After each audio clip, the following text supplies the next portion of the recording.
besoin de toi, maître. Heureuse est la mère qui t'a porté et allaitée. Heureux plutôt ceux qui écoutent la parole de Dieu et qui l'observent.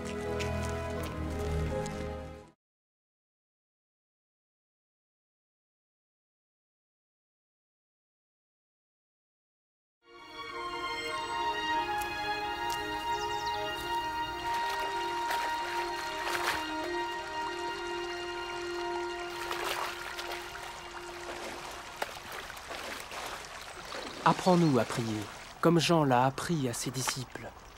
Quand vous priez, dites « Notre Père qui es aux cieux, que ton nom soit sanctifié, que ton règne vienne, que ta volonté soit faite sur la terre comme au ciel. Donne-nous chaque jour notre pain quotidien. Pardonne-nous nos offenses, comme nous pardonnons aussi à ceux qui nous ont offensés. Protège-nous contre la tentation et délivre-nous du mal. »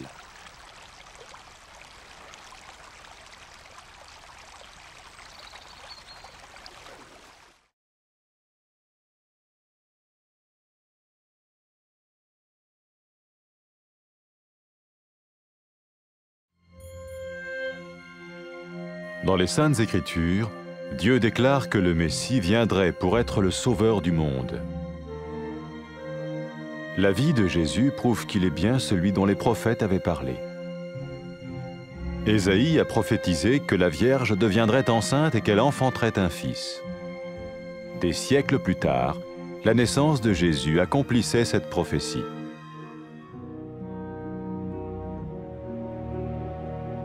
Les Saintes Écritures déclaraient que le saint à naître serait appelé le Fils de Dieu. Cela signifiait que Jésus serait le Fils de Dieu au sens spirituel et non au sens physique. Nous le voyons par sa manière de vivre. Il a guéri des malades, il a pardonné leurs péchés, les a ramenés à Dieu et leur a promis une place dans le royaume éternel de Dieu. Il s'est offert lui-même en sacrifice pour le péché à leur place. Puis il est revenu à la vie, victorieux sur la mort selon le plan de Dieu. Jésus a dit « Personne ne me prend la vie, mais je la donne de ma propre volonté. » La vie de Jésus n'a pas seulement accompli les écrits des prophètes, mais elle a aussi confirmé la vérité de la sainte parole de Dieu. Les prophètes avaient écrit « Ta parole, ô mon Dieu, est parfaite, elle dure à toujours. » Jésus lui-même a dit « Le ciel et la terre disparaîtront, tandis que mes paroles ne disparaîtront jamais. » Jésus est venu pour nous donner la vie dans toute sa plénitude. Et quand l'homme a désobéi à Dieu dans le jardin d'Éden, il a choisi sa propre voie et ses actions l'ont séparé du Créateur.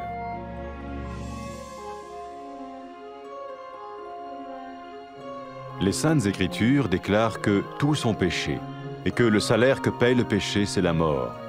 Il s'agit de la mort spirituelle, éternelle séparation d'avec Dieu. Mais tout comme Dieu a donné un bélier pour qu'il meure à la place du fils d'Abraham, ainsi il a envoyé Jésus, le Messie, mourir à notre place. Sa vie, sa mort et sa résurrection restaurent la relation entre Dieu et tous ceux qui mettent leur confiance en lui. Maintenant, non seulement Jésus pardonne les péchés de ceux qui le suivent, mais il les sauve aussi du jugement éternel de Dieu. Ils sont sûrs d'aller au paradis et de vivre avec lui pour toujours.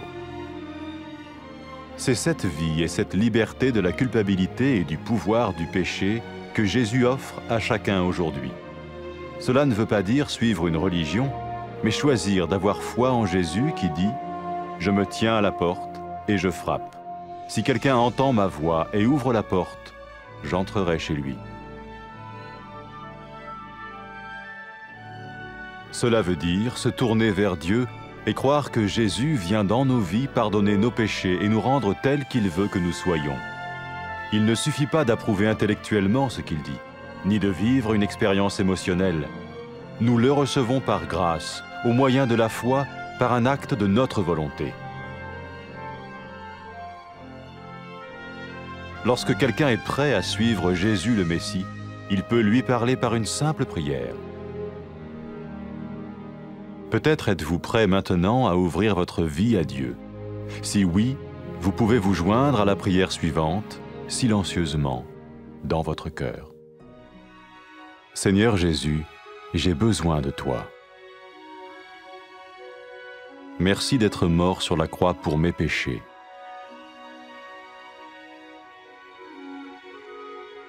Je confesse mes péchés et je m'en repens.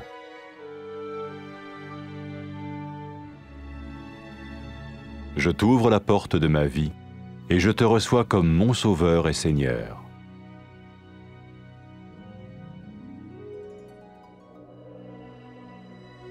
Merci de me pardonner mes péchés et de me donner la vie éternelle.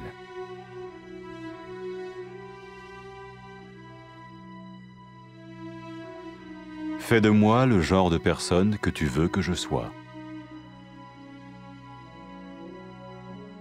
Maintenant que je deviens l'un de ceux qui te suivent. Amen.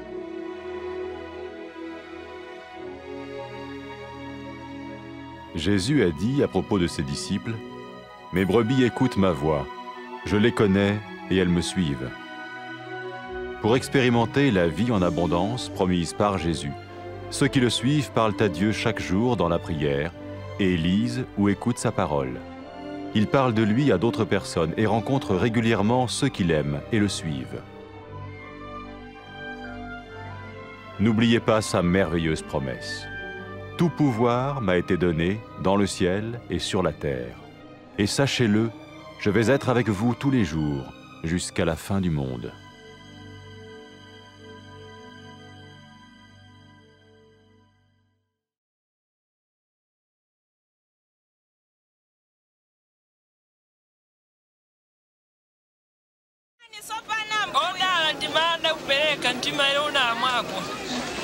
Koma ndi odala anthu amene akumva mawu a Mulungu ndi kuwasunga.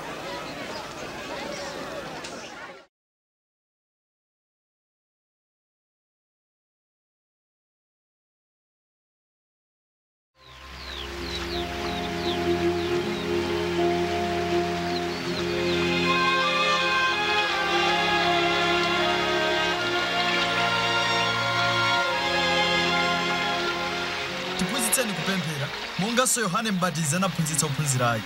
Pamene mupemphera muziti, Atate wathu wakumwamba, dzina lanu lilemekezedwe, ufumu wanu udze, kufuna kwanu kuchitike, monga kumwamba chomwecho pansi pano. Mutipatse ife chakudya chathu cha lero, ndipo mutikhululukire ife machimo athu, monga ifenso takhululukira otichimwira. Musatilole ife kuti tiyesedwe, koma mutipulumutse kwa oyipayo.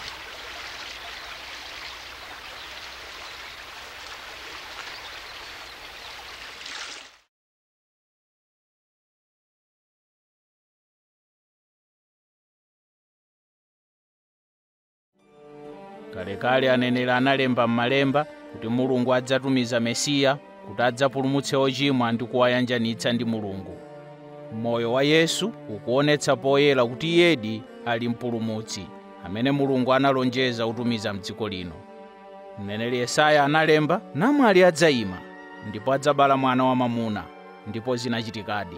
Mulungu mwa mphamvu yake anapangitsa Mariya kukhala woyembekezera akadali namwali, ndipo anabala Yesu.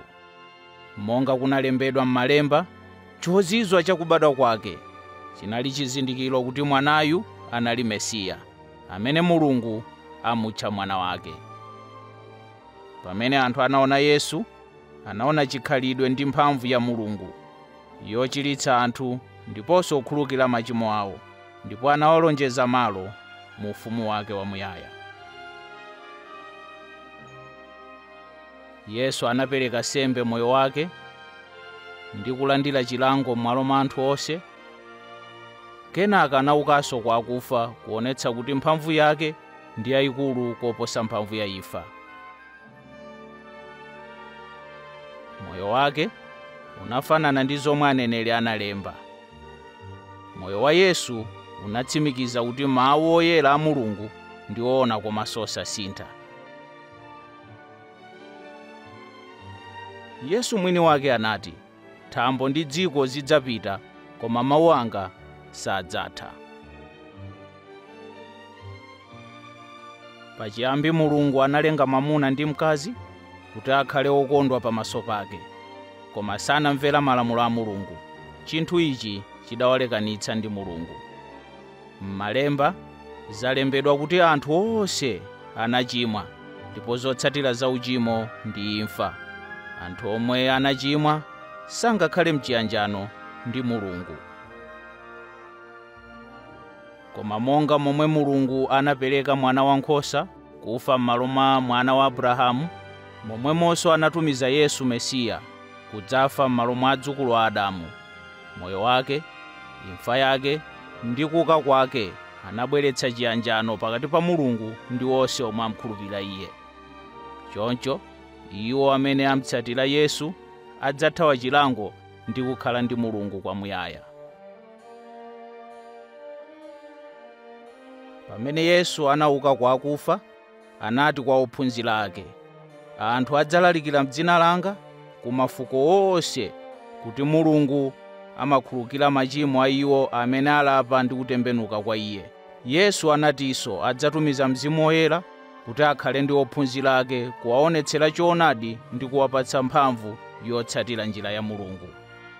Pamene mkazi wochimwa uja analapa machimo ake ndi kuyamba kutsatira Yesu, Yesu anati, machimo ako akhululukidwa, chikhulupiriro chako chakupulumutsa. Yesu anati, pamene anthu amukondadi Mulungu, ichi ndicho chitsimikizo chakuti Mulungu wakhululukira machimo awo. Yesu Mesiya adayitana anthu kuti amutsate. Pamene chigawenga cha pamtanda chinakhulupirira mwa Yesu, chidamupempha kuti achipulumutse. Yesu anati, lero lomwe lino udzakhala ndi Ine m'paradaiso. Iwo amene asankha kukhala okhulupirira Yesu akhoza kuyamba ubale wawo pogwiritsa ntchito mawu awa. Mulungu ndinu woyera ndi wokwezedwa. Ndikuthokozani kuti mmandikonda. Ndikumva chisoni kuti ndalephera kukumverani ndipo ndachimwa. Ndikuthokozani kuti munatumiza Yesu kufa pa mtanda m'malo mwanga ndiponso kuti anauka kwa akufa. Ndikuthokozani kuti munazunzika chifukwa cha machimo anga. Ndikufuna kukutsatani ndipo ndikukulandirani monga mpulumutsi ndi mbuye wanga. Ndikuthokozani kuti mwakhululukira machimo anga ndipo mwatsegula njira kuti ine ndikhale ndi inu ku nthawi zonse. Ndikupemphani kuti mundipatse Mzimu wanu Woyera kuti akhale ndi ine ku nthawi zonse. Andipatse mphamvu kuti ndikukondeni ndi mtima wanga wonse, kukhala moyo wokukondweretsani. Ndipo lolani kuti anthu akutamandeni kulikonse m'dziko lonse. Amen. Yesu ananena za ophunzira ake, nkhosa zanga zimamva mawu anga, ndimazidziwa ndipo zimanditsata. Wotsatira Yesu amakumana pamodzi, amalankhula mawu ake m'Malemba. Amafunitsitsa kutsatira chitsanzo chake, ndipo amauza ena za Iye. Yesu anawatsogolera ndi kuwapatsa mphamvu kudzera mwa Mzimu wa Mulungu, yemwe amakhala m'mitima yawo. Amasunga zomwe Yesu ananena kwa ophunzira ake pamene amakwera kumwamba ku mpando wake. Mphamvu zonse zapatsidwa kwa ine, kumwamba ndi dziko lapansi. Onani ine ndili ndi inu nthawi zonse kufikira chimaliziro cha nthawi yapansi pano.